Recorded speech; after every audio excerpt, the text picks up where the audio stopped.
homeowner Q&A meeting. So do you have that set of plans that's in front of the client that you can walk through their home? Have them do that. This is ask them if it's okay to ask personal questions in this meeting. As you read through their questionnaire, you gathered some good information about it, but do you know about the owners? Do you Google them? Do they have any kids? What's your objectives for the meeting? What questions do I ask outside of what I learned from the pre-meeting questionnaire? Like, is this your primary or secondary home? Who will be living in the house? What's the name of if they're kids, what's the name of the kids? Do you travel often? Do you often use their security system? Because then you'll know whether they're security conscious or not. Do you entertain often? So the most important question near the end is, what have you heard or seen about lighting controls?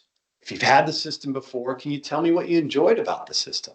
And if you can change anything about that lighting control system in this new home that you're building, what would you change? And that really lays out the total expectations of what they try to achieve and allows you to be that lighting control consultant. So as you're preparing, what collateral pieces do you need? Do you need sample keypads? Do you need brochures?